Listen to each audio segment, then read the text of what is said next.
Okay mga idol, ito parinig to mga idol sa buong bansa natin, no. Sana mag-gets nyo to mga idol. Okay, start na tayo.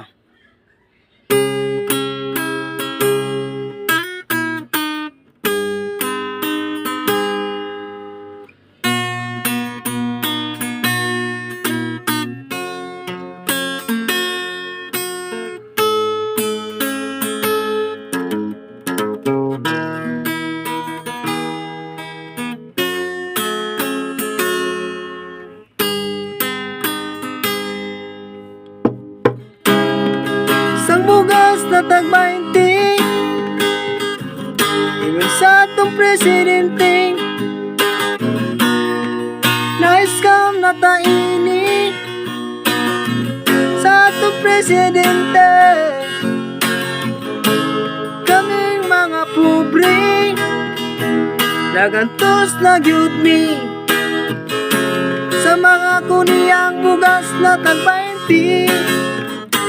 Nawala ra gyud ni ang pangako niya na tag-20. Asa na ni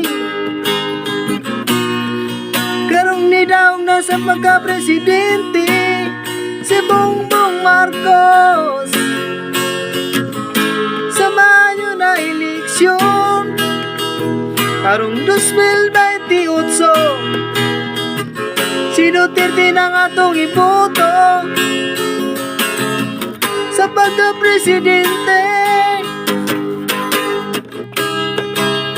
Go, go, go, go, Sara Duterte sa pagka-presidente sa atong bansa. Ikaw ang number 1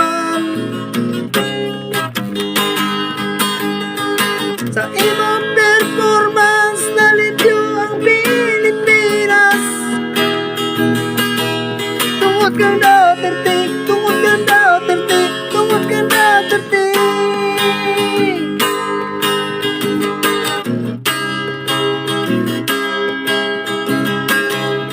Pangako niya na tig-20, asa na ni karong ni daw na sa pagka-presidente si Bongbong Marcos.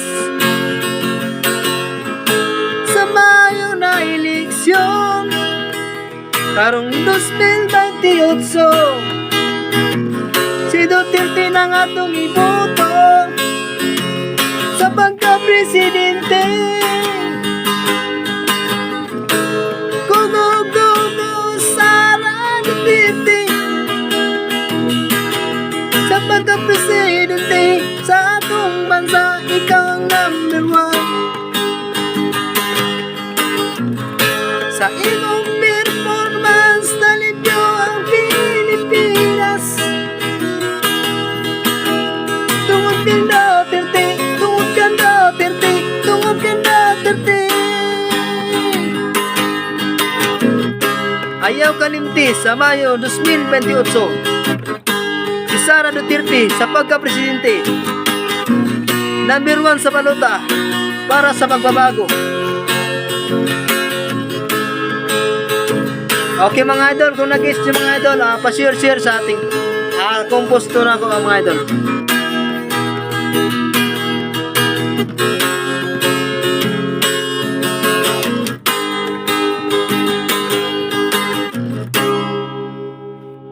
Okay, thank you mga idol.